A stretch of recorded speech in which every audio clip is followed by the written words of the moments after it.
In the tapestry of life, where every thread holds a story, America in black and white emerges as a haven for the voices echoing through the heart of our communities. In this podcast, we wade through the rivers of our collective experiences, celebrating the vibrant hues of change brought forth by the whispers of hope and the roars of action. It's more than just a conversation. It's a journey into the heart of our society, illuminated by the light of those daring to dream and do. Join us, and let your voice be the melody that guides us toward a dawn where every color finds its place in the masterpiece of our shared destiny. Together, let's paint a future brimming with the positives that dwell in our minds and the actions that shape our world. Good afternoon, ladies and gentlemen, and welcome to another episode of America in Black and White, where we are coloring conversations on America's canvas. Tonight's special guest is Dr. Donald Rucker. Dr. Donald Rucker is a dedicated educational leader with over a decade of experience in K-12 education, specializing in instructional excellence, literacy development, and school improvement. As a regional teaching and learning coach at KIPP Atlanta Schools, he drives student achievement through strategic leadership and educator support. Previously, as a campus principal, he led a Title I Reward Ribbon K-8 school, managing 800 plus students and 100 faculty members, while enhancing academic outcomes and community engagement. His leadership extends to curriculum development, teacher mentorship, and equity-focused initiatives. A Fulbright Global Leader and Lead Atlanta Fellow, Dr. Rucker serves on the Ahmaud Arbery Foundation Board and mentors through Braven and Teach for America. He holds a doctorate in school improvement from University of West Georgia, along with multiple leadership and literacy certificates. Passionate about educational equity and student success, Dr. Rucker continues to shape high-impact learning environments. Ladies and gentlemen, Dr. Donald Rucker. You make me sound so great. Thanks, Mr. King. I'm so happy to be here with you today. Well, it is good to have you on the show today. Is there anything you'd like to add to your bio before we get into the show? You actually said it better than I need to keep you around to say who I am for people. Yeah, I appreciate that. So grateful for our time together. Yes, sir. Yes, sir. So let's jump into your education and academic journey. Can you tell us what inspired your pursuit, to become, an educator at the time that you did? Yeah, growing up, I come from a long line of educators. My grandmother was a high school math teacher. My father is a former principal, and he was a math teacher before that. Used to go to his closet, Mr. King, and get his old math books and to get all my stuffed animals, and I would line them up and I would start teaching them Algebra 1, and I didn't even know Algebra 1. I was so small, but I would get a textbook, I would make up my own lesson plans and quizzes. But I think that was like my first entry point to education. I would always I would always want to go to work with my father. He's like my role model. And I would see how passionate he was about helping the next generation. So then fast forward later in life, I'm just kind of following in the legacy of the family business, which is education. So were you born and raised here in Atlanta, or did you come into Atlanta via work in order to start your teaching career? It was via work. Now I did grow up close to Atlanta. I went to Cartersville High School. I grew up in Cartersville, so you know where that is, just about an hour or so north of Atlanta. But I went to undergrad at Maryville College near University of Tennessee, Knoxville, and I played basketball there. Okay. I taught for a little while in China. I taught in Greenville, Alabama, near Selma, and then they were opening up. One of my friends told me, they were opening up a new school in Atlanta, and it was a KIPP school. And I came here for an interview, and then ended up moving to Atlanta and never looked back. So tell us about KIPP, because I don't think many people actually know that program or what that stands for. Yeah, so KIPP is the Knowledge is Power program, and it was founded in Texas in like around 1994, I believe. And it's a national CMO. It has over 250 schools across the nation. One of the sections of it is in Atlanta. We have 11 schools here in the city that are KIPP schools. KIPP is known for being a public charter, so they partner with the local school district just to bring improved student outcomes to our area. So a lot of people think that KIPP Atlanta is its own entity. We're actually a function of Atlanta Public Schools. We are a public school just like them. The only difference is we target certain zip codes in order to give them just improved outcomes, and then also we have a lottery system to get into the schools. Okay. And so, can you tell us that as you've become an educator now for over all these years, what are some of the things and messages that you want your students to have learned from you, or the impact you wish to have on them as they grow into adulthood? Yeah, I usually tell the kids that, being smart is something you can get better at every day. You should always keep working to get smarter and learn new things. But being kind should be mandatory. And I think if that's anything I could teach our kids, is the importance of kindness and how that gets you gets you so far in life. Because people never remember how much you know. At the end of the day, they remember how they felt when they met you, when they saw you, when they got to interact with you. And that's so much more important than what you know. And I feel like in the work that I do, a lot of times the people that get the job or get the promotion are the ones that are easier to work with. And sometimes what you don't know is forgived. But how you treat people sometimes is the decision point around being a great team player. So tell us, like in your day to day, as an educator, what is your approach to getting your day started from when you get to the classroom to the end of class? What's your approach to reaching your students? Right. I think. Well, I preach a message of joy. And one thing I think is, like, there's a lot of tangible aspects to being a good teacher. There's a science to it. How I present information, making sure I know the knowledge and I'm prepared for it. But even then, even if you are the smartest teacher in the world and you know all of the moves and all of the things, if you are boring, ain't nobody gonna learn in your classroom. So I always let people know, as a teacher, you have to be a performer. You have to take on an alter ego of some. Because Mr. King, we've all been to professional developments to improve our lives. We've been to some that we really loved. And I bet they were like, you laughed a little bit, you leaned in, they were a great storyteller. They presented the message in a way that related to you and moved you as a person. You wanted to hear from them and you learned a lot. We've also been in professional developments where you were falling asleep, you were nodding. And even if they were the most knowledgeable person in the world, you can't remember what you learned there because you weren't having fun. It wasn't joyful. So I just think, like, joy, sometimes we forget about it, but even in the workplace, joy is foundational for culture.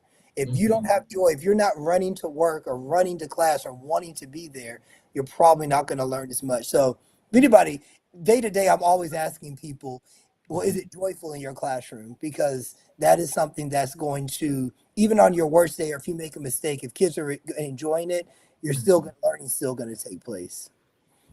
Well, I want to say this in conjunction with a question.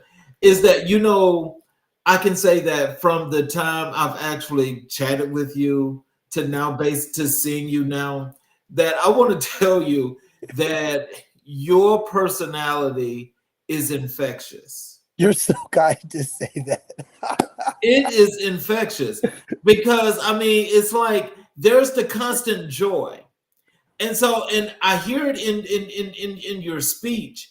And so the thing is like in your classrooms, I mean, like, you've got to have a great rapport with your kids. What do you do that makes your kids so excitable when you're there?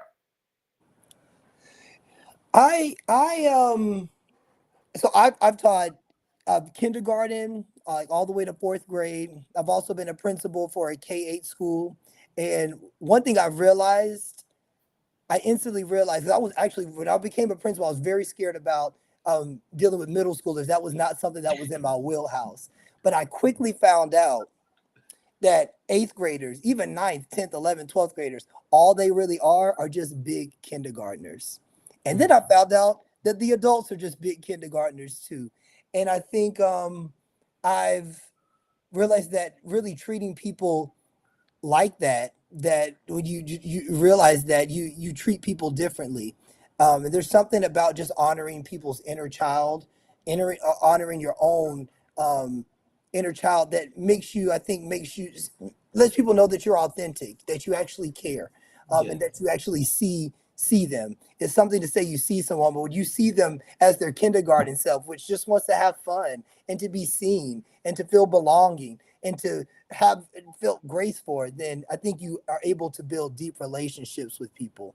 Um, yeah, I always let leaders that I'm coaching know is like one of the most important things you can do as a leader is just be authentic. Don't try to lead like somebody else. Don't try to talk like somebody else. Don't try to show up like somebody else. Show up as you because that's very endearing and people relate to that every single time. Mhm. So I want to ask you this question here because I know that this too is a really big thing, but it's a good thing. I've actually started to have a lot of African American men that are now in the classroom, especially K through 12. Oh wow. And for those that are here, I mean, it's spread out, but I mean, but still, it's something that some people get the opportunity to see. So, can you tell me, as a black man, and when you're in that classroom, is it that you have to be in total command, or is it that your presence gains you the respect that you're getting?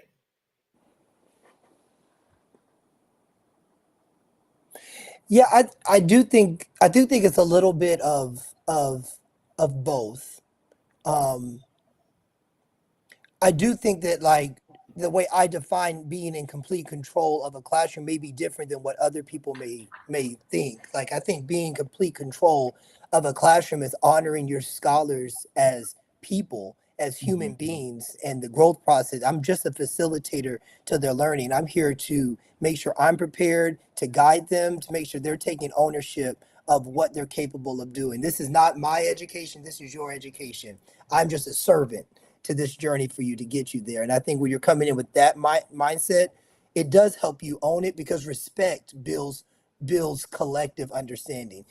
We respond to people who we respect, and when we build mutual respect, I can show up and I can say, hey guys, we're getting a little rowdy, and people will respond compared to somebody that may not have respect or rapport may say that and say it in the same way but not get the same response.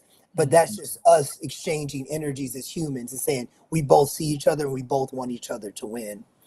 But I also say with less than, I think it's like less than 2% of the population being black male teachers, that is refreshing sometimes for adults and scholars to see. Wow, like a black man is my teacher. And so yeah, when I was in the classroom, I had so many times when a black boy would be so excited when they got me as a teacher, or a parent were so excited. I didn't even have a black teacher like coming up through school. So that is something that I hold very heavy on my shoulders. It's like, yeah, I want to be what I never had in the classroom. I never had somebody that looked like me.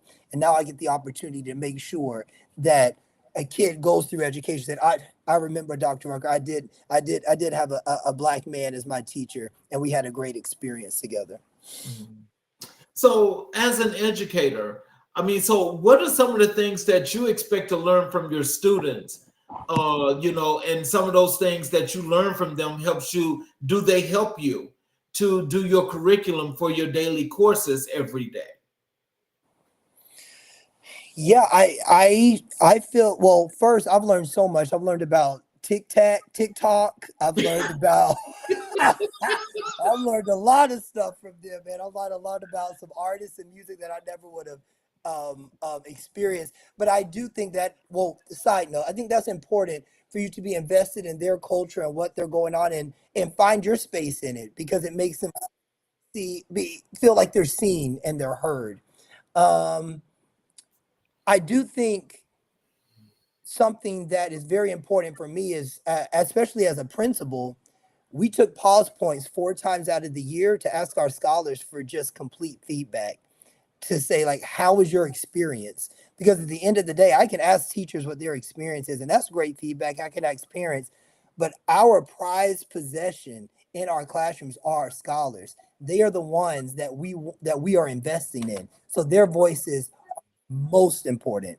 And we want to make sure that their voices are at the forefront of all of our decisions. So I think I've learned so much. I mean, I've gotten better as a leader, gotten better as an instructor, as a coach, because of our scholars' voices being courageous and bold enough to say, I really liked when we did this, or I actually did not appreciate this. Can we do it this way?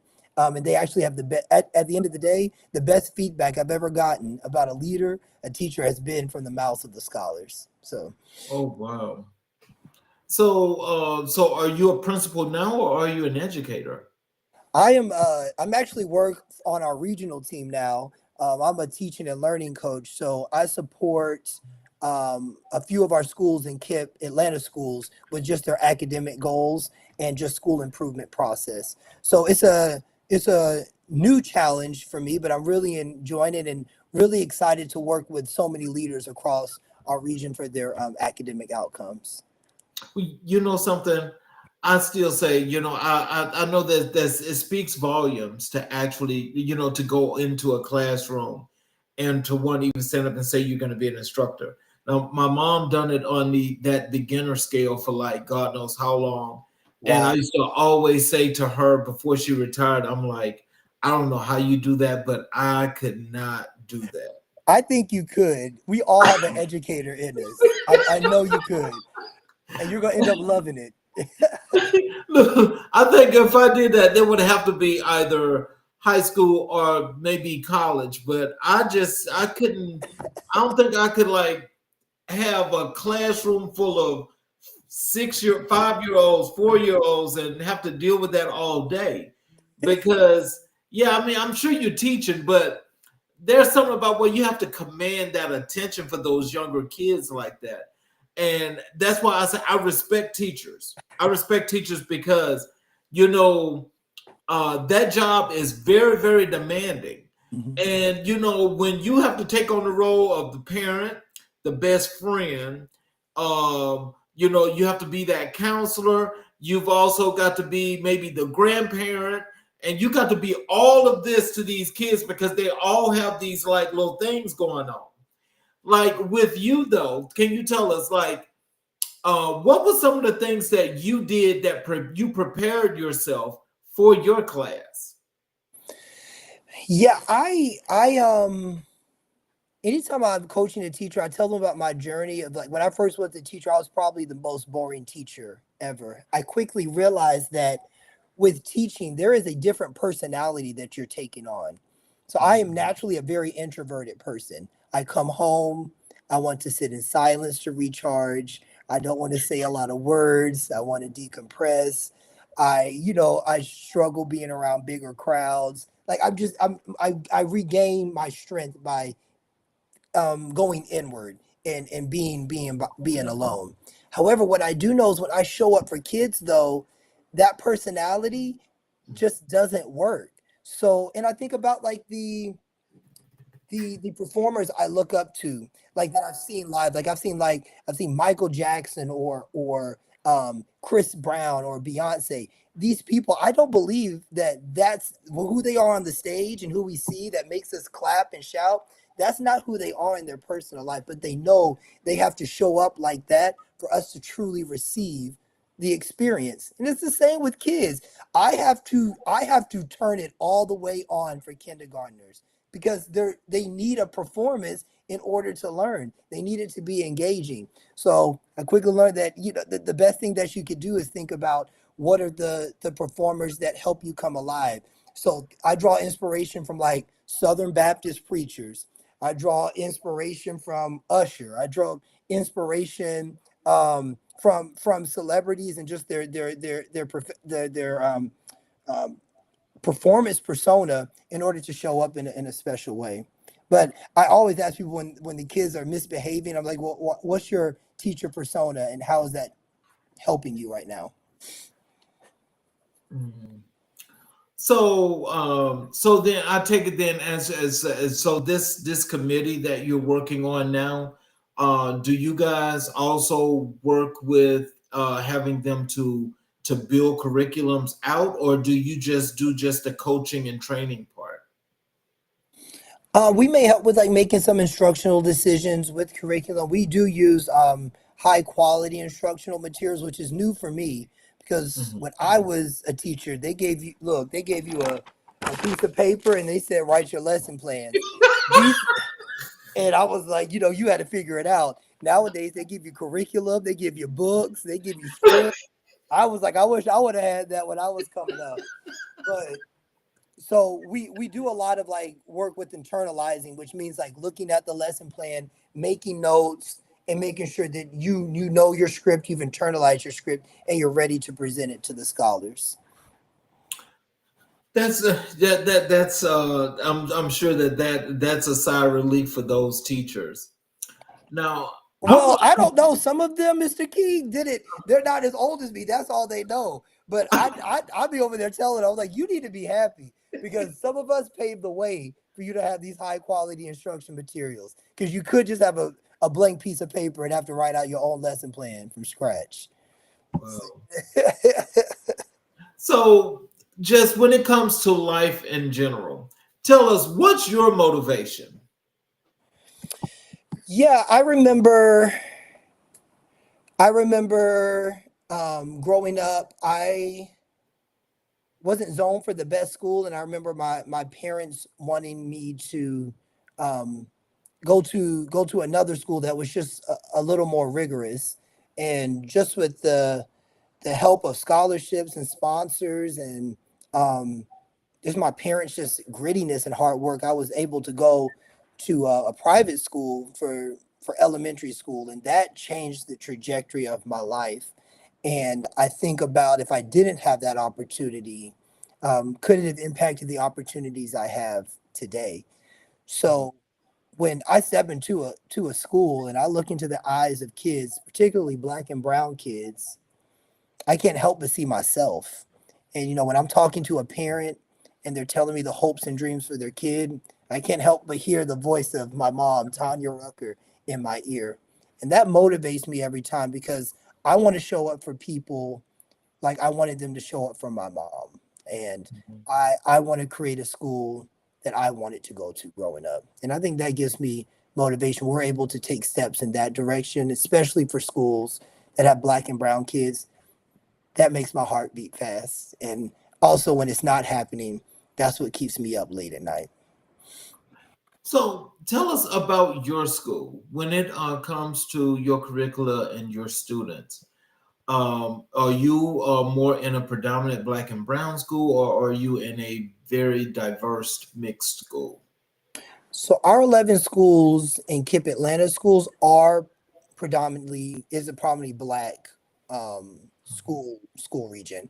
Um, and honestly, Atlanta Public Schools is also like a predominantly black district, so we kind of fill into that.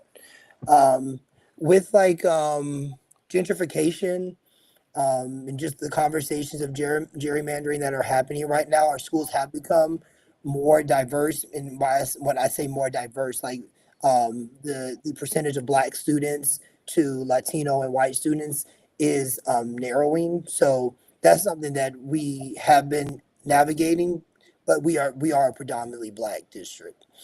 Okay. And so with that, are you finding that a lot of your kids are needing special instruction, or a lot of them like really accelerating at high pace?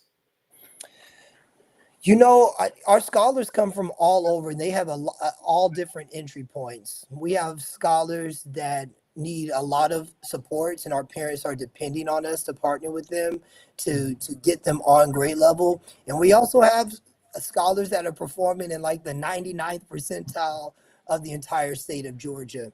And I think like that's like the beautiful thing about not only KIPP Atlanta schools, but the city of Atlanta. It's just like I've never been experienced a city like Atlanta where they work to support everybody. Atlanta appreciates diversity in all different ways, and there's so many entry points in KIPP Atlanta schools that I'm excited that we are able to support so many kids wherever they're coming in. We have a place for you. Mm-hmm. Oh wow! So with that, does that also allow you guys, or allow you to actually have a little bit extra time? I take it that if the people underneath you that are training and getting these people set and ready, if they need a little extra, I mean, like, how does that look when they have to come to you, and what are some of the things that you have to do and you have to teach them, shall I say, in order to deal with these students? Absolutely. Well, one cool thing that's a part of our charter agreement with KIPP is that we do have a longer school day. So we're able to put more opportunities for remediation in our day that typically might not be able to fit into the traditional school day.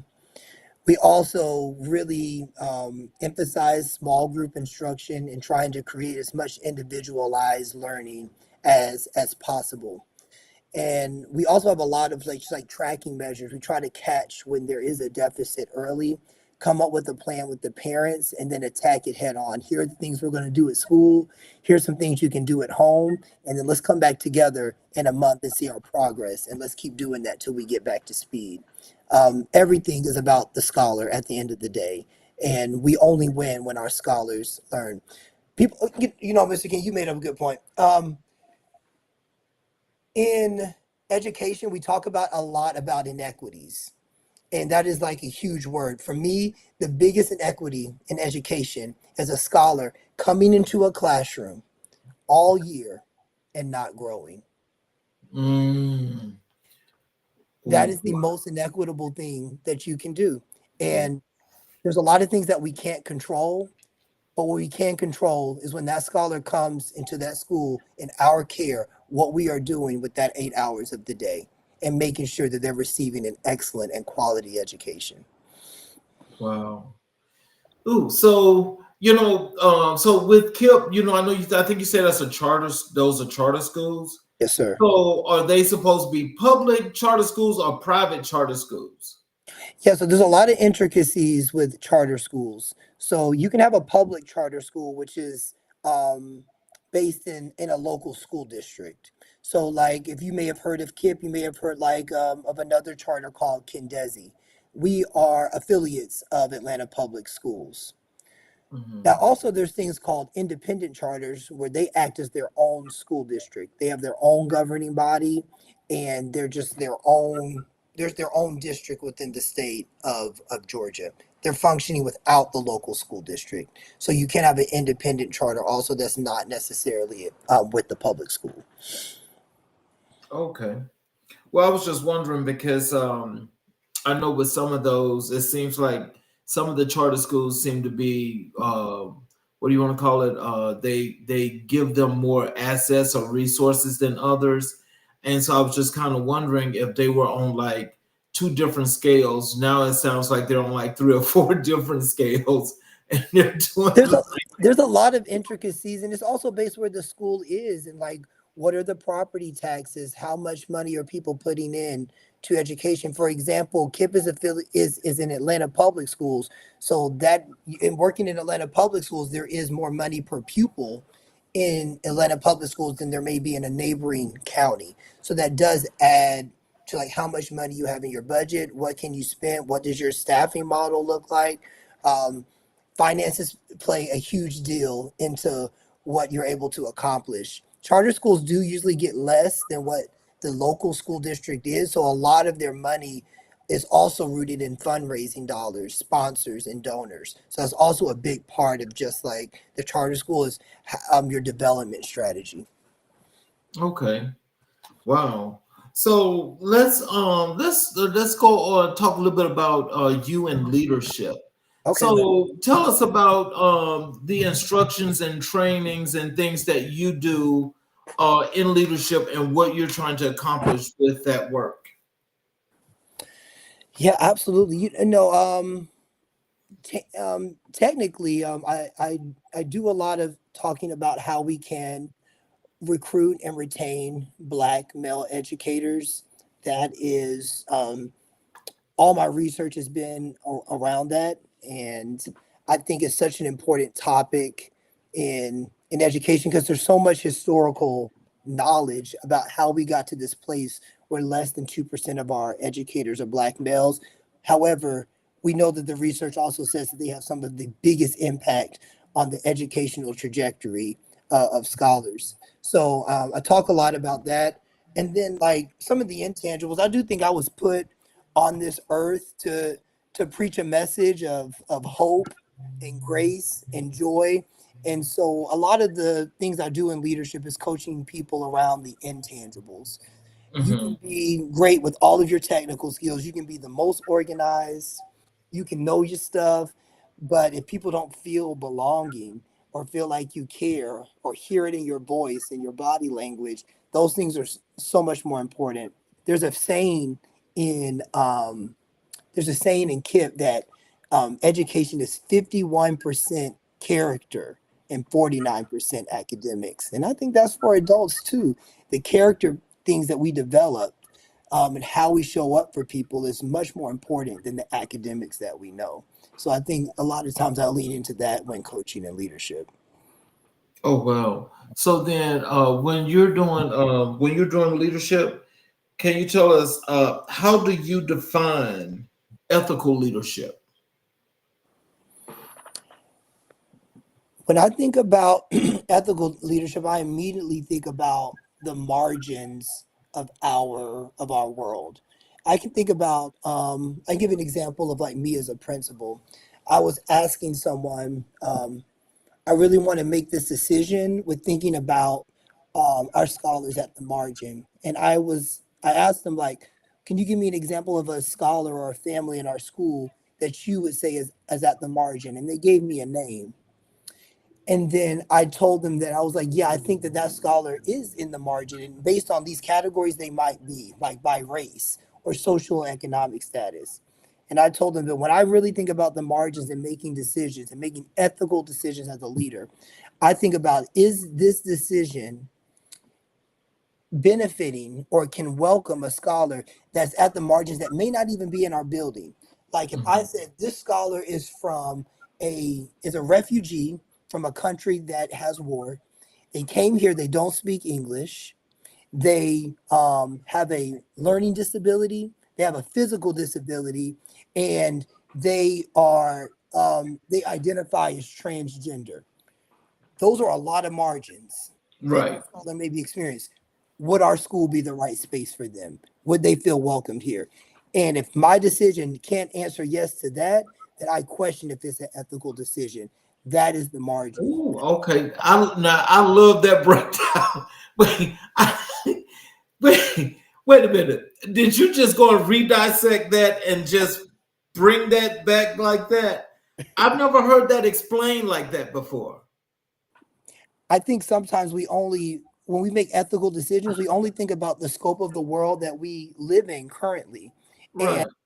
sometimes we don't remember that the margins of our world go way past the city of Atlanta. It goes way past, and we were able to think about that prototype. It actually makes us better leaders because we're allowing ourselves to hear the stories and be open to experiences that we actually have never experienced. But it doesn't mean that it's not valid, and it doesn't mean that that decisions don't need to be made around that prototype. It's actually very important. And if we're able to make decisions in that way, then it is ethical for all because anybody can come into this space and feel a sense of belonging and care. So let's say we've got some students out here that are potential students in a school, and they're coming to your school. What is the one thing you want them to know that they're going to get, especially from an ethical perspective when they come to your school? Well, first, I would want their parents to know that as a leader, you're going to be far pressed to find a leader that won't fight and work and care for your scholar as much as anybody else. And I want them to know I pride myself in that. And I want them to know that if anything goes wrong or anything is not happening, please come talk to me, and I take full ownership because I want your experience to be the best.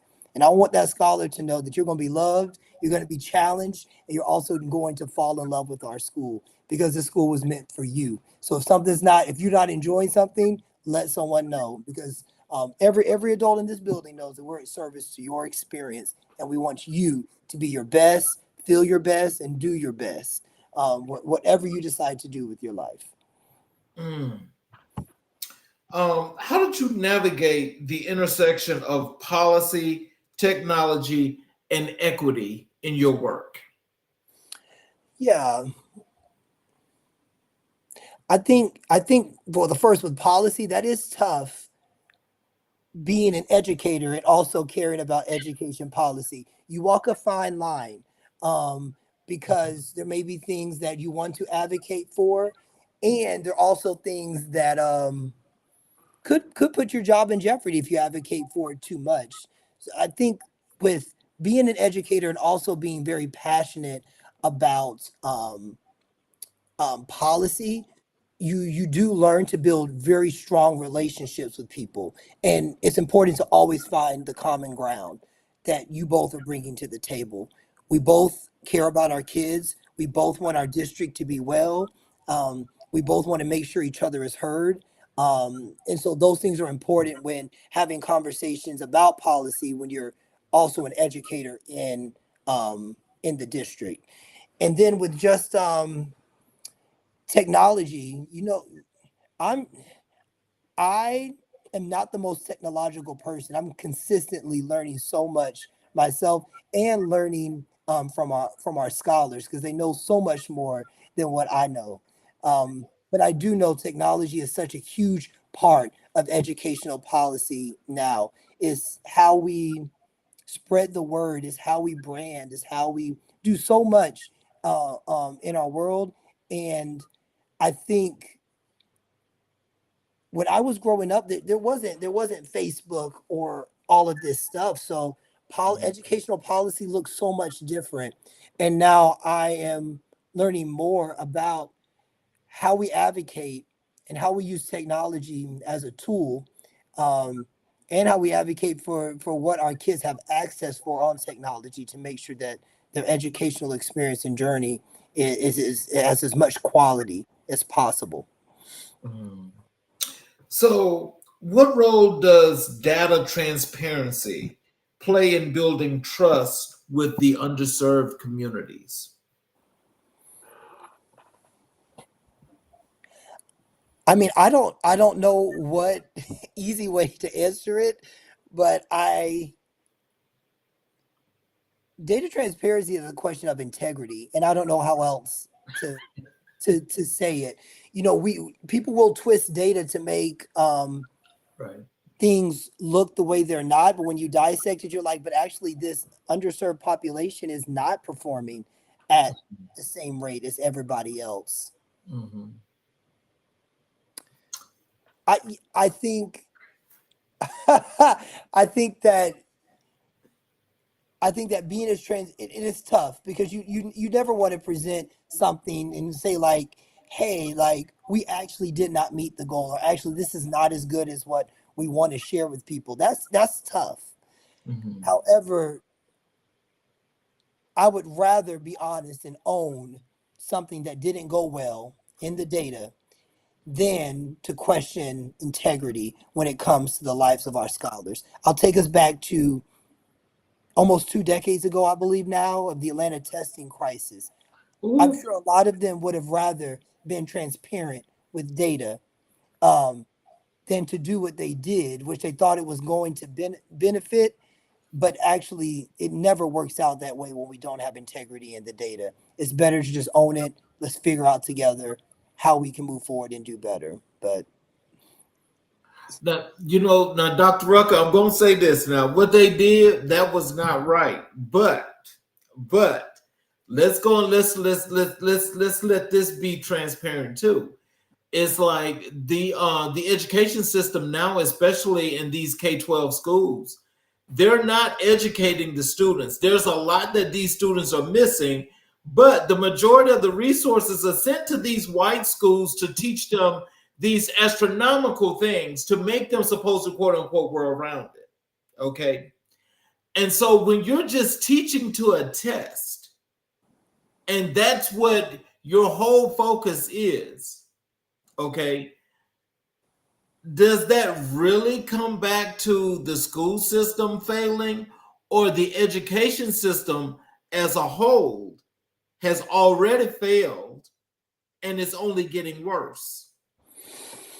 well, yeah, the education system wasn't necessarily built for Black and brown students.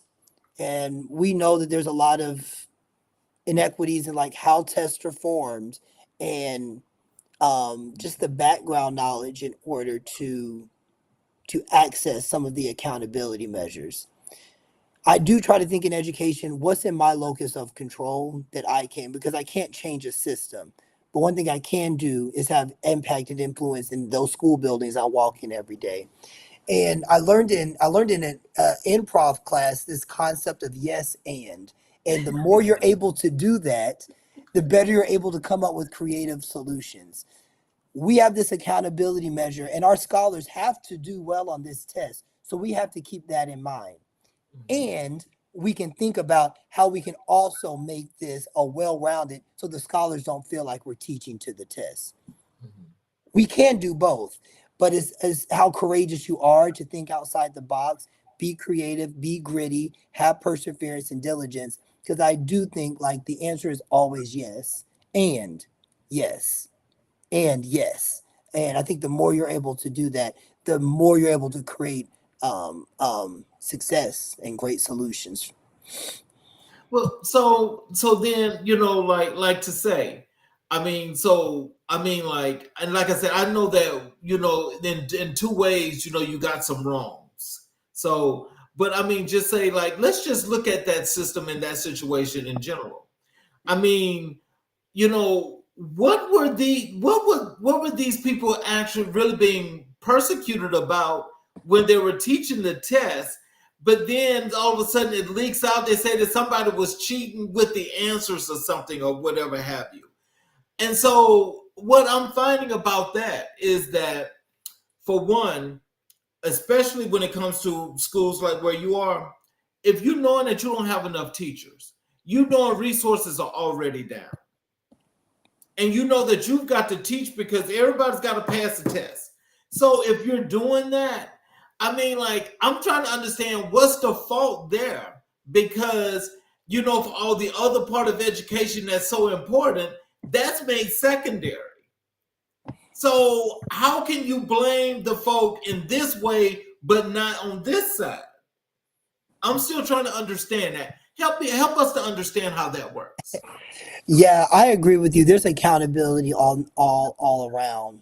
Our most valuable asset to student achievement are our teachers, Right. the people that are in the classroom on the ground every single day. And I think about my most prized possession at my house and how I watch it and how I take care of it and make sure that it's okay. And for some of us, it's our kids. Right. We will do whatever for our kids, and that may be a biological kid, a niece, a nephew. Like, we will do not mess with our most prized possession. If teachers are our most prized asset to like getting students. We have to protect them at all costs. And that means protecting them emotionally, financially, making sure that they're well. And I do agree with you. We we have not perfected that to make sure that our teachers are okay when they're doing such hard work around making our economies and our society an amazing place to live, investing in our future. So that is important. And I think accountability does lie there. And I hope that is to continue conversations when our teachers feel under pressure and feel like they can't show up and be their authentic, true selves and really do the job we need them to do. That's a serious problem. Also, when then on the other hand, when we don't have integrity in regards to scholars' test scores, some things that have happened in that sense is some scholars actually needed services. So they went and changed their answers, and then the next year they got no services at all because their test score said that they were proficient. So then they were put in a position to actually not get what they need. So Right. when we don't have integrity, the only people that suffer are the scholars, and that was tough for some parents to not to have to navigate that, because the data was saying that the scholars were performing better than what they actually knew, and we always want to make sure, good or bad, that we're putting our scholars first. Mhm. It's scholars over everything. Okay. Yeah. And I agree with that 500%. It's just that with that particular situation, and I think about, especially when we talk about leadership as we're talking about now, is that when they try to throw all of that on that woman and use her as a scapegoat like they did, because that's the only thing that they did. And I think anybody that's got common sense knows that this is what the school systems are doing. But so now you want to make an example out of this woman, but you have not done that for others in the past when student scores were really, really horrible, really horrible. Yeah. And I mean, it's like, because there's still kids right now that are just being passed just because of how old they are. Yes. So, so it's just kind of make me wonder, like with our education system, and we know what's going on in Washington D.C. and all of the political ramifications they got going on. Are you guys in your school system a little bit worried as to what's going to happen resource wise, where you guys are going to start losing more teachers? They're going to make schools smaller. Has any of this come up, or have you guys had any discussions about that at all? Yeah, I mean that's a daily conversation, that's happening. And I think we have to continue to have those conversations. We have to continue to advocate and build momentum around what the lived experience of our schools is and the people who make policy. We need their support. And while we're having those conversations and trying to advocate, we can't. We have to do that, and we have to keep marching. We have to keep teaching. We have to keep instructing. We have to keep doing hard work. I can't tell people enough. Please know who your local politician is. A lot of these decisions are being made in local elections. Your local councilman, your state rep, your state senator. These are the people that are making decisions around your school board, making decisions around your local schools. And who you vote in there really does matter.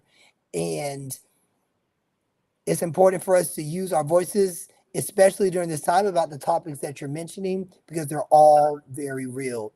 I know currently, Atlanta Public Schools, just based on the intricacies, they're having to make decisions around facilities, and that's not easy. And that's impacting families and rezoning and people's lives. And so we want the people that are going to uphold our scholars the most in office. And we're going into an election year. And knowing what people stand for education, especially if you have a child in the metro Atlanta area, you need to know what their name is, who's running, what do they stand for, and need to make sure your questions are answered around your child's education before you go to the polls and vote.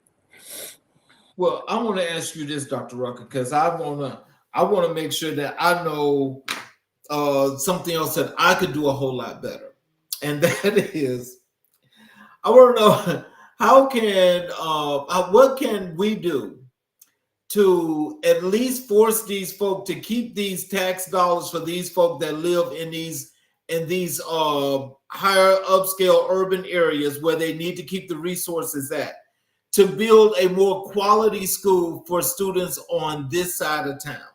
What do we need to do to make that happen? Because I'm sorry, but I'm getting sick of the fakeness about, oh, these schools up here in North Fulton are supposed to be all this, that, and the other. What can we do to make school, to get a much better qualified school, bigger school over here in the South Fulton area? Absolutely. Well, just going back to our politicians and who's making decisions around this. These are all policies. These are all laws. When we see something, we have to say something. I was recently talking to somebody about the power of a house meeting. So back in history, how movements used to start was people getting together and saying, this is the issue, this is the historical context, this is where we are now, and here's the call to action. Go out and impact and influence your networks. And then those people would have house meetings and impact and influence their networks. For me, that's what it takes. It takes grassroots saying, this is the experience of our kids. I may not be the best educator and be able to do all of the things that our educators are doing, but if our educators need support and our schools need money and we need answers to how we're using our money, it's up to us to go and do something. And a lot of times it seems so big, but actually doing that is so beneficial. I think about the concept, my theory of action in that is the concept of citizen diplomacy, which says that it's great when somebody gives $1 million and we clap and we cheer for that. And we hope that people continue to give millions of dollars to important causes that are helping our world. But wouldn't it just be better if 1 million people gave $100? Because that would be $100 million. So it's about all of us doing a little bit. When everybody does a little bit, reaching, if 1 million people write a letter to the politician about something that's important, that has more impact than just us all showing up to one protest. It's a lot of people doing one big thing and calling for action. So I think about that. It's all of us doing a little something. And then the other thing I would say is, whatever your local school is, just show up. Show people you care. You can always say, like, hey, I bought donuts for the teachers today. Hey, when can I come and read? Hey, do y'all need help with arrival? You need me to greet scholars? Sign me up. Anything that you can do, those take the load off too and make the work more sustainable. Wow.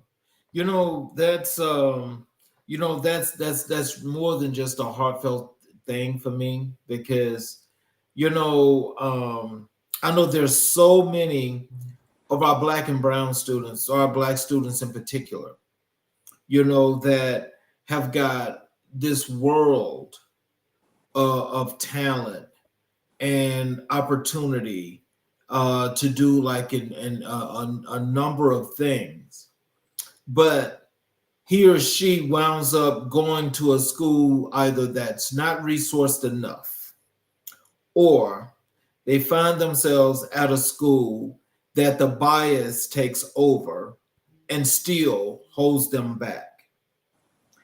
And so I still find this thing that I'm hearing people speak of and say, and maybe you can help me to learn a little bit more about this. But I've heard people say that the tax dollars in our traditional neighborhoods here of Atlanta, they're saying that the tax dollars are not enough to maintain a school, but it's enough for them to gentrify the community and change it and then put a school there.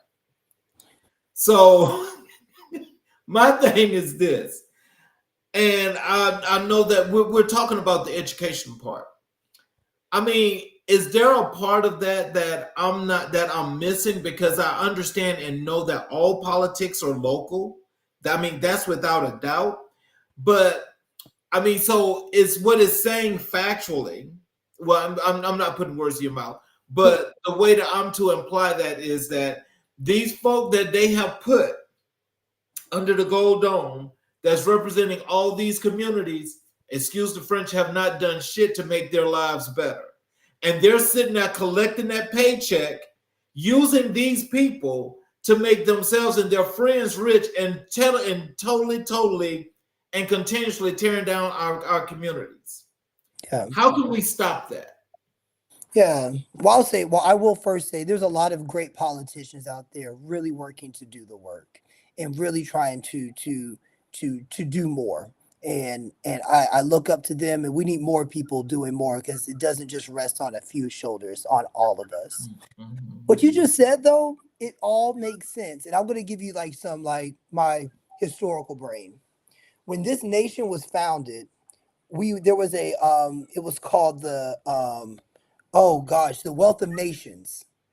That book, when that kind of just based that the wealth of a nation is based on how much gold a country has. That is what their wealth, or how great they are as a country. Now, I was able, for my Fulbright, I went to Finland and learned a lot about their history leading into why their educational system is so great. When Finland was formed, and this was actually in the early 1900s that they broke away. They were under Swedish rule and then Russian rule, but they finally broke away and they were their own country. They said that the United States was founded on the Wealth of Nations, which was a very awesome framework for thinking about the wealth of a nation. But they said they did not believe that gold was the determination of the wealth of a nation. It was the dexterity and wellness of their people. So when you think about, if that is how Finland saw the wealth of their country, and you see how much money they pour into their teachers and educators, that's because the foundation of their values of a country is based on that.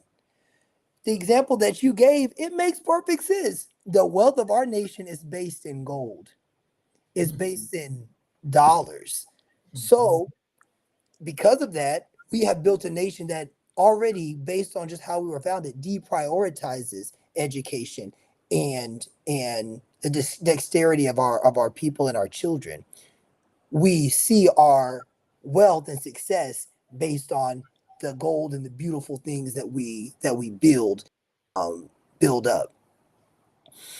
So yeah, and this wasn't built overnight. This was built all over time. So when I hear things like that, it makes sense, but it takes us really reimagining and truly getting into the structuralness of how our country was founded, to unpin it and rebuild it to make it something that's truly putting the wellness of our people at the forefront. Well, with the Department of Education hanging on by a thread now, anyway, so it's like at any time a breeze can come by, something can come by and just cut that little thing. Oh, there it goes right there. Okay. There it goes. You know, so I mean, it's hanging on by a thread anyway. And so, just when I just think about this, just in general, seriously, I know that it was not constructed, in order to include Black people in this, because all of the education and everything that was originally here, it came from Africa anyway. So all that was taken away. So it went and totally came with a whole new reimagined system that has been created. That I understand.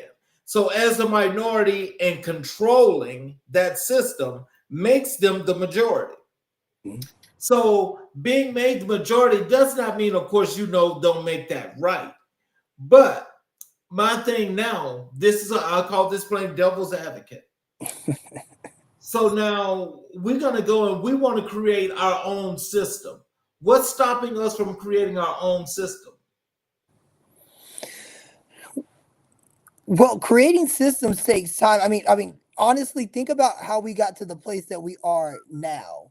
Like, if we go back to 1776, we've built what we have now for a long time. And so it takes time to get to a certain place. I think that it's not, because of that, it's not something that you can just snap your fingers and go to an ideal place, but it's the steps that you continue to take towards progress each day and making sure that we keep hope and progress at the forefront of what we're doing. There may not be something that I can change tomorrow that is in total structural and underpinning, but there is something in all of our locus of control that we can do today for tomorrow to make it better. And just like going back to that analogy of citizen diplomacy, if all of those little things, all of those little steps turn into to big steps. I just did a 5K this past weekend with the Mhm. Amon Arbery Foundation. I thought about, wow, like all of these steps that I took got me to 3.1 miles. But it Mhm. was each step I just kept taking and I got to that point. It took time because I wasn't running, Mhm. I was walking.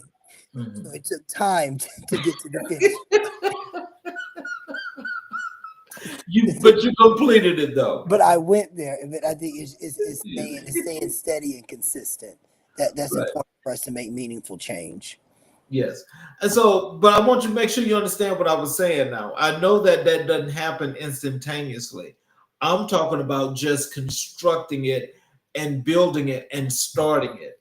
What keeps us from doing that? I honestly don't. It's just willpower. I mean, I think that there's always a solution. Surely, Franklin was talking about our current world and about how people are saying like, well, now we can't, like, if I want a program, I can't say that I'm targeting black boys, or I can't say that, like, this is a minority nonprofit. I can't say those things anymore. We lose funding. And she took us back to when that was happening, and when she was the governor, she said that, yeah, I had youth programs where I wanted to impact black boys. I didn't put it on there, but I made sure where I was going, I was recruiting those that I wanted in the thing. I didn't have to go out and advertise it. I may Right. have had to do some extra work, but I had to figure it out. And she was challenging us that we're in a place that we're waiting for somebody to give us permission to figure something out, or waiting for somebody to create the ideal situation. The ideal situation may not come, so we have to figure it out and we have to make it happen. And there's nothing holding us back from doing that. All of us. Yeah. And the So, people that are good, that make big change, are the people that figure it out. They don't see no. Nobody's going to tell me no. If I hear a no, I'm just going to try to find, where's a window, where's a back door, and can I crawl underneath the house? Can I come in through the chimney? I will do whatever I can to make it happen. And that's what it means to make change. so how do you lead teams through complex change? Yeah, I think, well, that's a very loaded question. I think some tenets that stick out to me is, one, you have to be a very good listener, and you also have to honor that you have to normalize that change isn't easy and Mhm. change happens, and you have to be okay with the emotions that come out of it. You have to normalize, hey y'all, we're about to go through change and it's going to not feel good, and that's okay because that's how change feels, and we're Mhm. going to lock arms and we're going to figure it out together. I also want to know how you're feeling, how we can make this change better, how can I show up in a way that's going to impact and influence. Um, also, you just have to have really strong guiding principles. Like, I have to tell myself as a leader that I'm not tied to my outcome. This is not my journey alone. This is our journey.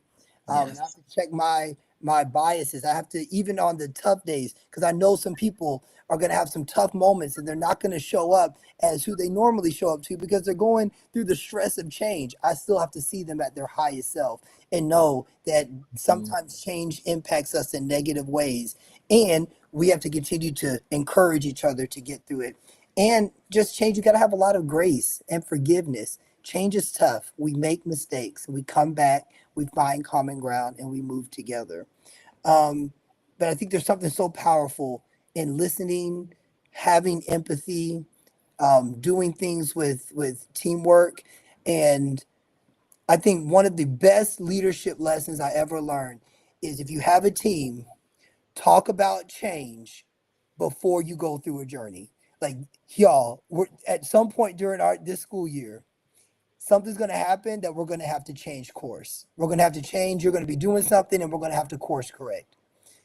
Let's talk right now how we're going to handle that change and what are going to be our guiding principles. And when we feel that moment of feeling our heart beating fast, like, I don't like this, I'm having to change, how are we going to support each other to get through it? The more we're at learn, the more I'm able to proactively front load how we're going to react when we get to change. When it does come, I can tell them it's like doing a fire drill. Guys, we've done this before. We know what to do in an emergency. We all go to our spots. We follow the protocol. Change is the same way. Just because it's not a technical skill doesn't mean that you don't practice it just like it was. Even though it's an adaptive piece, we can still practice change. When we get to change, we're prepared for it, and it doesn't deter us from our overall goal. So let's talk a little bit about your community engagement work with the Ahmaud Arbery Foundation and legacy work. So tell us, how did you become involved with the Ahmaud Arbery Foundation? God, I honestly, I mean, I can only say like it was God. It was like divinely placed in my life. I literally went to bed one day and I prayed, just feeling like there was like some part of me that I was not giving. It felt like it was very weighty, and just felt like I really needed to plug into my community more. But I'm just not one to just go out and just volunteer or do anything. It needs to be something that's very mission driven and very core. And we have aligned values. And I really wasn't finding that opportunity. Prayed. I woke up the next morning. I remember it was a Saturday. I opened my phone. I pulled up LinkedIn, and the first post said that they were looking for new board members for the Ahmaud Arbery Foundation. Like a piece came onto my heart. Like this was exactly where I needed to be. I applied, and like that Monday, I got a call for an interview, and the rest was history. I also found out that Ahmad's beautiful mother were neighbors. Never even knew it. We lived 5 minutes from each other, but just like all of that happened so quickly, and it was at a time where I really um, needed to plug in with my community. And it was a time that I think that our foundation is just really on the precipice of something great. And it was a huge turning point for us that I was actually able to lean in and help us truly take huge step forwards. And our foundation is one to watch out for because they're just doing great work. And we're all doing it in honor of Ahmad, something that was so tragic. We're saying that instead of like um, living in that grief, we're going to use that grief to build hope and joy and community. And I just know every time we are able to do that, I know Ahmad is just smiling on us, knowing that his legacy is not bringing sadness, but it's making people smile, it's giving people hope, it's making people laugh. And that's exactly the essence of who he was. So, what does Ahmad's legacy mean to you personally and professionally?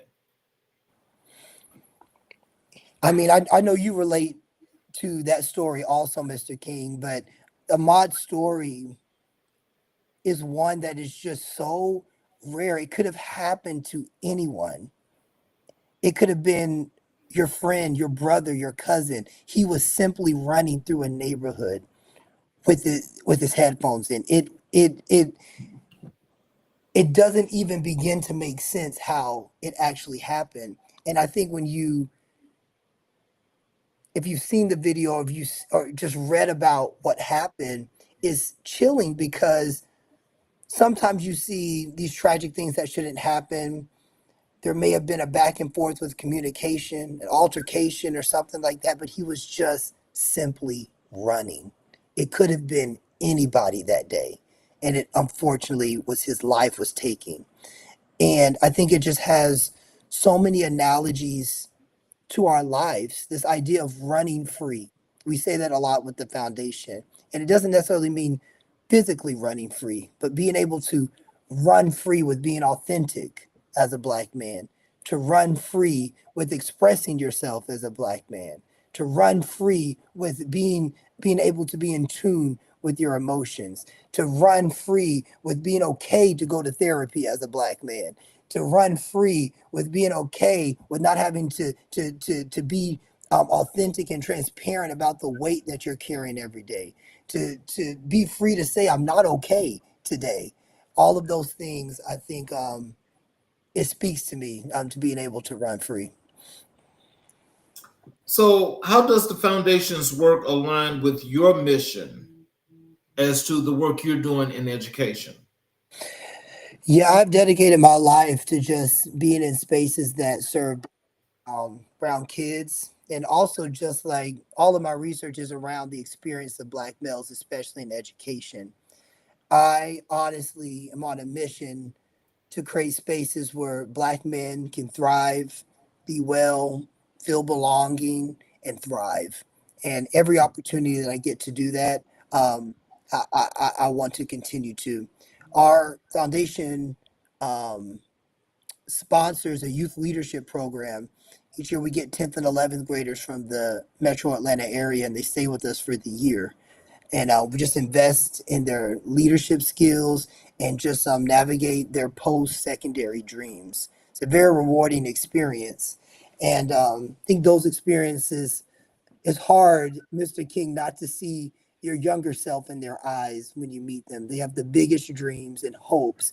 And um, yeah, you end up really falling in love with who they are as people, and you want to do whatever to make sure that they have the skills in order to achieve those dreams, and you want them to know that they are attainable. That's one of the things what I'm actually working on right now is to start doing more speaking engagements in schools. Oh, you would be great at it, man. You're inspirational. Mhm. And I'm definitely looking to do that because try to bring it up as much as possible. And I know that it takes more than just one person, but there's a lot of us in a lot of different places that are doing this. But I've got to step up and do a little bit more. Yeah. Well, you always got a partner in me, Mr. King. All right, we on the same team. Yes, sir. Most definitely. So, what impact have you seen from the foundation's youth development programs? Yeah, I mean, well, and in our youth development program, that's also creates eligibility for our scholarship program. So we have scholars all over the country, and we sponsor a recurring scholarship for 6 students each year. So, and our youth leadership program participants come back and help support. Um, the kids that are currently going through the program. We just had one that came back to run our 5K. There's actually a scholarship student for cross country at West Georgia, and he got second place at our 5K. The 5K I was walking, he got second place for the whole thing, and it was nice to just see him there and just thriving and just a living example of the power of the foundation and what happens when we support our kids and their dreams. Hmm. And how do you support mental health initiatives for young Black men? Absolutely. So we partner with just mental health services in our area to just make sure that we're pointing our scholars in the right direction for mental health services that are catered to our communities. Mhm. Also, just our foundation is an advocate for mental health in whatever capacity brings our kids wellness. We particularly prioritize runners in our youth leadership program just because running was such um, Ahmad used to get up every day and run just to clear his mind. Mhm. He went for running that day. He let his mom know he was going to run to clear his mind. He did it every day. And he, everybody should have the opportunity to run, to experience wellness without fear of danger.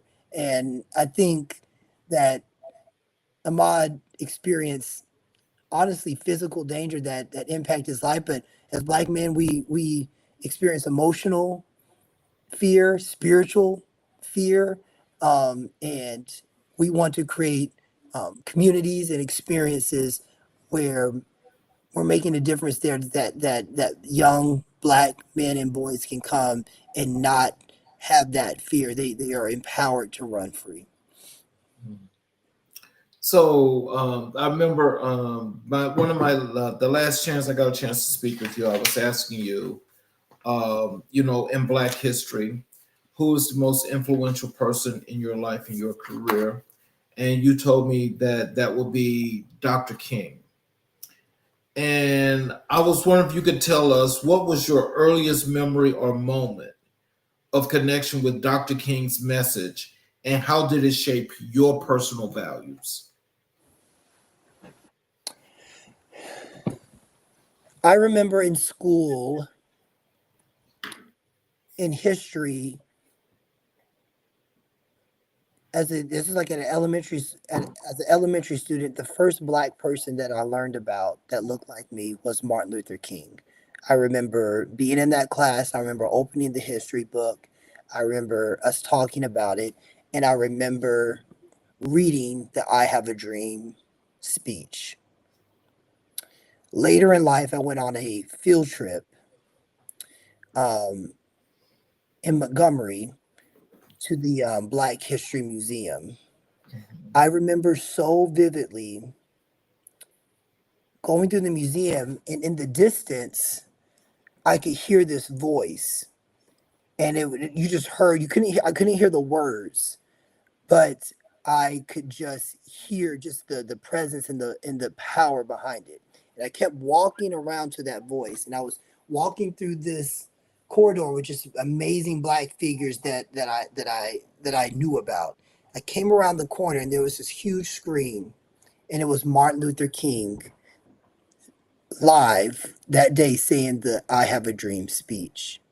And I remember watching it, and I watched it with just new eyes like I had never seen before. I remember it ended, and I didn't even know that tears were running down my eyes. And it wasn't like tears, it was just so moving and inspiring. And I think later in life, I was able to really solidify that moment. Martin Luther King was just a great narrator and storyteller, and he realized the importance of that.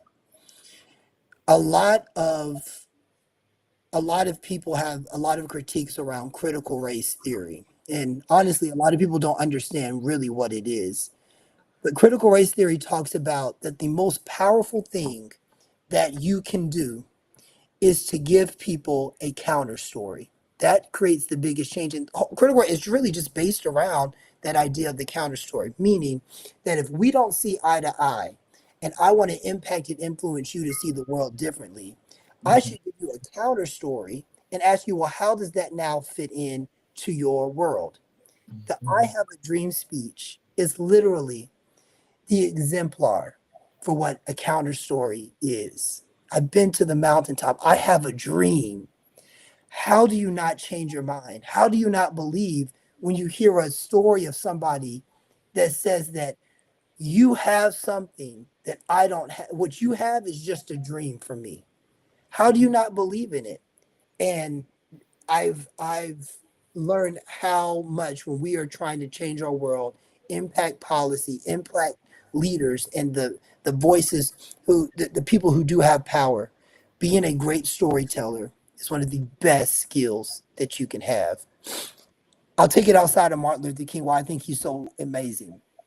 You've watched reality shows, you've watched The Voice, American Idol, you've seen it.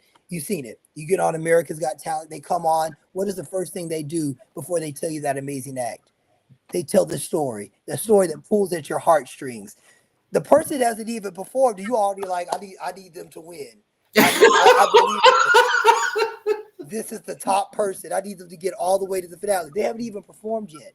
But that's the power of a story. Stories change us. It moves us in a way that we can't imagine. And the better our leaders can be storytellers, the better we can advocate through stories, the better we can be. And if the more we can analyze Martin Luther King's life of how he told stories, stories of love, stories of hope, stories of grace, stories of forgiveness, the better we can be. I'll tell you somebody else, because now you got me on a tangent. You can't have me talk about the Reverend Doctor and not get excited.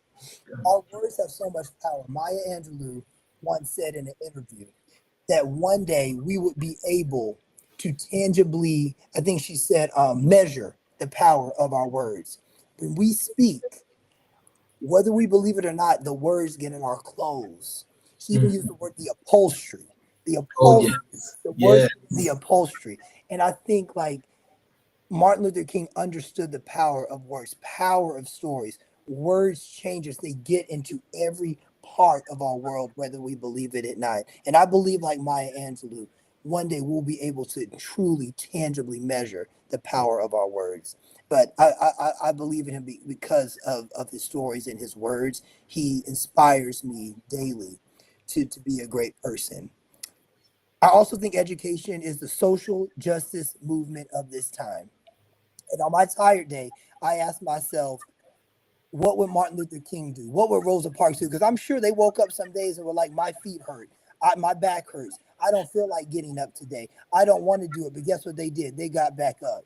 And if they can get up and keep doing it, this little having to get up, it can't bother me. My worst day can't bother me. Because have I ever walked in their shoes?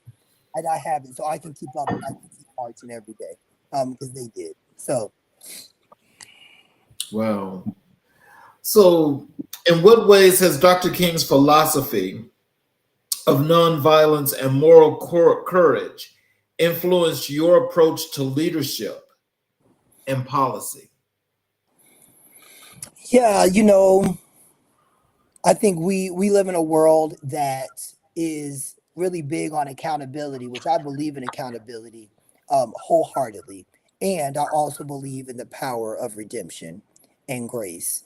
Martin Luther King, he said, forgiveness is not an occasional act, but a constant attitude. It is to recognize and appreciate human frailty, including your own.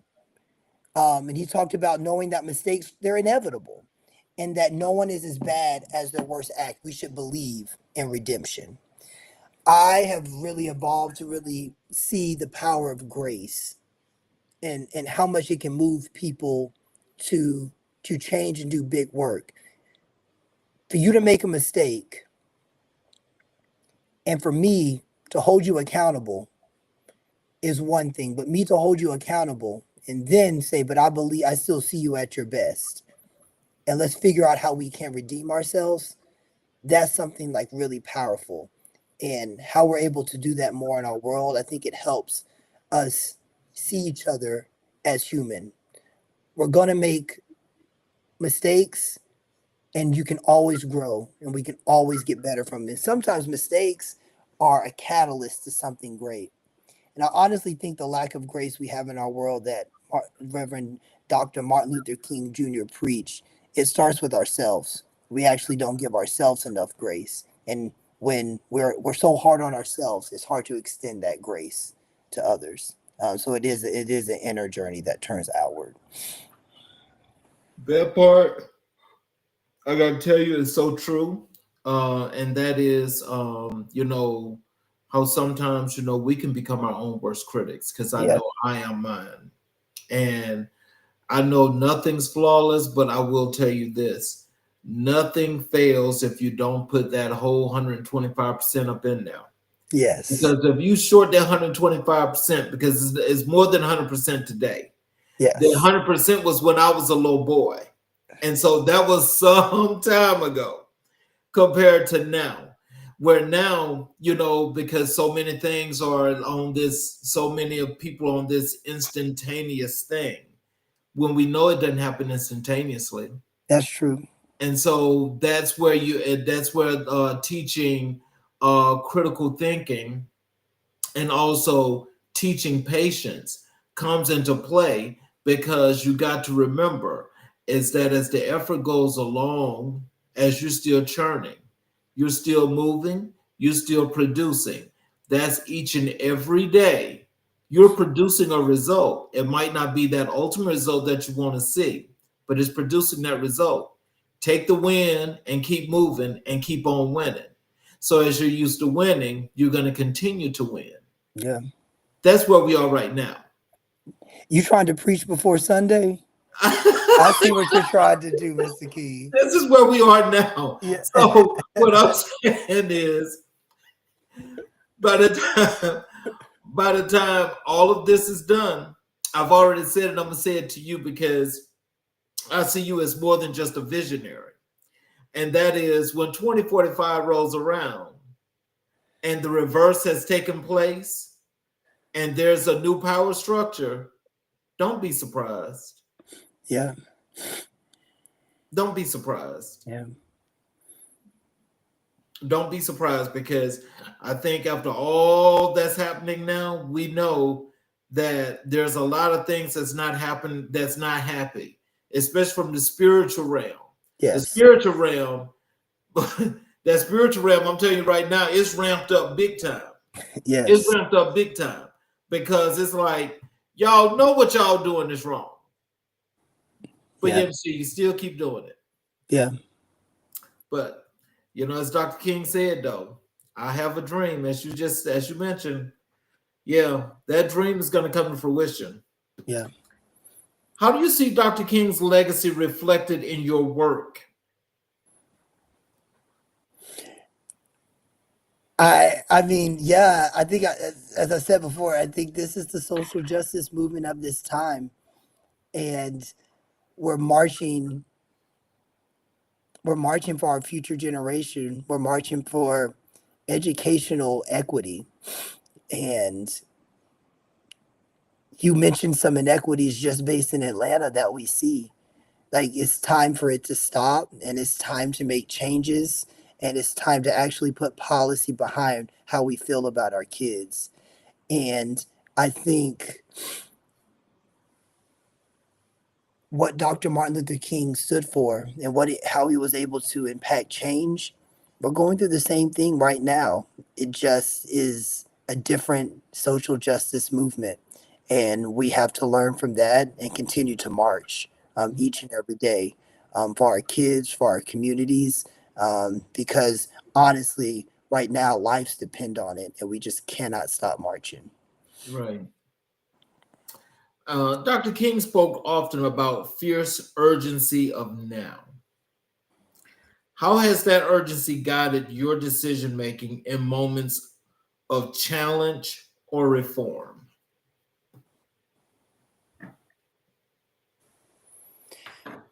Yeah, I told a leader the other day, you got to lead like your hair is on fire. Lives depend on it. We can't wait until tomorrow to do things. We got to do it today. We have to stop putting stuff off. Um, I was talking to one of my friends, and I was saying, hey, I'm going to this meeting that was there was some advocacy going on there, and I was like, we really need to show our face. My friends probably hate me for this, but they were like, I'm just a little tired. I don't care if you're tired, get up. Like, we got to do it now. Rosa Parks didn't say she didn't say when she was tired, she still got up. She went and sat on the bus. You don't think she was tired? Like, we have to get up and we have to get there. But that's what I think about urgency. We can't wait for somebody else to come or say that everybody else, no, you got to go. Like, this is not, we can't talk about it no more. We got to have action behind it. And there's power in numbers. There's power, just like I mentioned before, with like citizen diplomacy. If one person does something big, that's great, but that doesn't make big change. When 100 people do that $1 million thing, that makes change. And so there's power in numbers. And we have to get out there and make our voice known. And there's just urgency behind that. And I think everything Martin Luther King did was with urgency. We have to do it. We have to figure it out now. We have to keep moving. And I think that's the power of like marching. There's urgency in marching. It's not a walk. It's an upbeat walk. There's a rhythm to it. And Yes. that builds urgency, that builds momentum. I love the term march, because it really speaks to an urgency of a movement. And education right now, the education of our kids, it's a movement, and it's under attack. Our communities are under attack, and we have to do whatever we can to be urgent about it, making sure our voices are heard.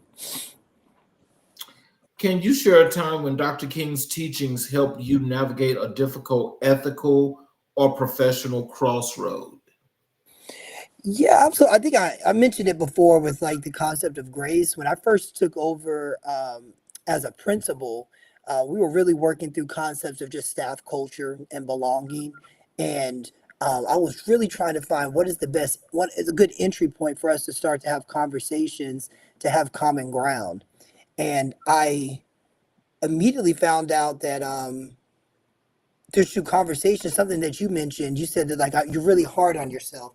That was a common experience I kept hearing from people. Like they were very down, spirits were down. They didn't feel like they were doing a great job. And then it showed up in how they interacted with others. When you feel down about yourself, you probably gonna snap on somebody else because you don't want to hear nothing else, negative. You don't want anything else to go wrong. It makes sense. It's human nature. So his ideas of grace and the quote I mentioned before, that was a common thing that we came and revisited and dissected and thought about. Well, what does that mean for us? Like Martin Luther King is saying, if we can't even have grace and forgiveness for ourselves, how can we give that to others? Like we even on our toughest days, we have to look at ourselves in the mirror and say, we gave it our best today. We showed up to not cause harm for kids, and I can always change and do better tomorrow. And we have to honor that fragileness and of humanness in others too in our community. And the more we were able to acknowledge that and see each other at our highest self, we were actually able to bring really strong community. I tell people when I first came, every year schools take surveys. Take surveys from this company called TNTP, the New Teacher Project, and they do a survey based on your staff culture. When I came to the principal of this school, we were in the 0 percentile, which I didn't even know it was possible to be in the 0 percentile. But that's the data set I got. In 2 years, we were in the highest percentile possible, the 99th percentile. But I really credit it to just like things that I learned from Martin Luther King and how he talked about how to build community. The way he talks about it's not rocket science. It's just, are you willing to put in the work to come together, to find common ground and move together? But sometimes we convolute it, we complicate it, and that sometimes where tension lives. Final question for you. How do you interpret Dr. King's vision of the beloved community?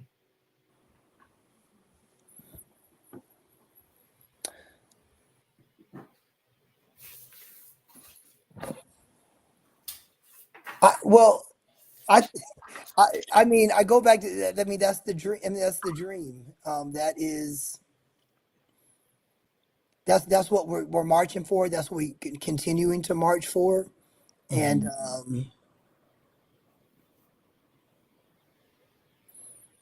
I hate in our world that so much erasure is happening of our history, or people are threatening that because we've made so much progress because of what we have learned from those amazing leaders from the past.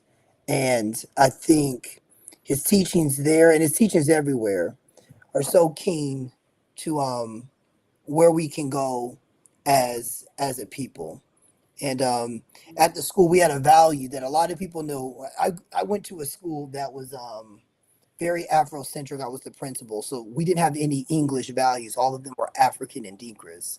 And one of them was the value of Sankofa, which a lot of people have heard. And that in Dinkra is a picture of a bird that's still in time. Feet are looking forward, but the head is looking back. And I think the more we're able to stay in this moment with our feet going forward and our head going back to think about what we have learned, the more we're able to do that, the more we can create a more just and equitable world. Yep. So in closing, what are some words of wisdom, encouragement that you like to share with our audience? How they can connect with you via social media, your websites, how they could get whatever it is that you're doing. Absolutely. So I told you earlier, I'm not really big on social media, but I got LinkedIn. So if you want to connect with me, look up Dr. Donald Rucker on LinkedIn. Would love to connect with you professionally. Also, if you're interested with getting involved with the Ahmaud Arbery Foundation, You can look up Ahmaud Arbery Foundation .org online and reach out to us any way you want. If you want to donate, if you want to partner, please reach out to us because it's a community effort. The foundation is our foundation. It's not just one person, and we're looking to turn tragedy into hope every single day. And then lastly, if you're interested in supporting or getting involved with KIPP Atlanta Schools, look up KIPP ATL online. We have a lot of opportunities with KIPP Atlanta Schools. We have a program called KIPP Forward that scholars, after they graduate from 12th grade, we keep up with them. We call ourselves a K-16 district. We stay with them until they graduate college if they so choose to do so.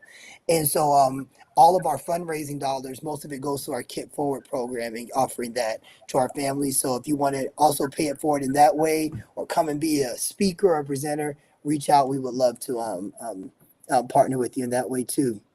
And continue to listen to Mr. King and what he's doing. You can support me in that way too, because I believe in what you're doing too, man. I'm so appreciative to be able to talk to you today. Well, I definitely appreciate you. And before I go into this, this final approach here, I do want to ask you: is it possible that we can have you back on the show? Absolutely. I've enjoyed, I've had this blocked off on my calendar for a long time. So because we talked like months ago. So I've been looking to being on here with you because I watch the shows, I watch some of the replays, and I always enjoy what you're doing and what you're trying to elevate. And I really believe in your mission and your vision. Well, I definitely appreciate that.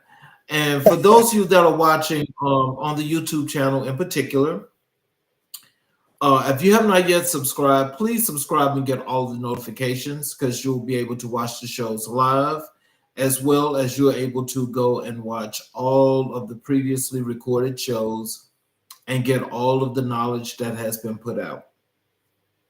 I want to thank you, Dr. Rucker, for being here and this wonderful message on education that you have just given us today is because, it's one of those things that I find to be one of the most important elements in our communities living or existing to this point.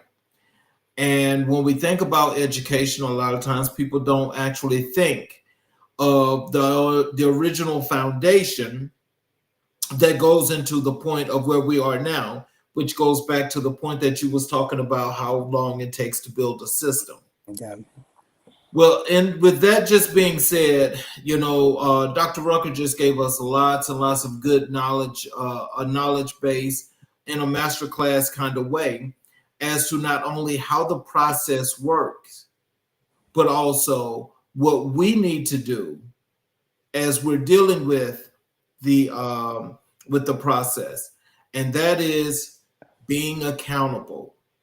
He preached more about accountability when it comes to executing, which is a lot of times what a lot of us do not think about. You have to execute, but you have to do what's necessary in order to make things be about as smooth as you like them to be. We know nothing's 100%, but I will say this. As long as you're accountable and you're true to what you believe in and what you are trying to do, then I can rest assure you that not only will more people join you, but more people will be a part of a positive message to get things moving and to make things better for an enormous amount of us. That's what we stick to do here. That's what our guests do. And this is why America in Black and White will be etched in stone as we move forward into this future, because as we set this goal to build communities are what we will build. I want to thank you again, Dr. Rucker, for your time. Thank you. I want to thank everybody that was out there watching. I'm glad that you all enjoyed this episode, and I will tell you to please come back again tomorrow night as we have another great show here on America in Black and White, where we will continue to color conversations on America's canvas.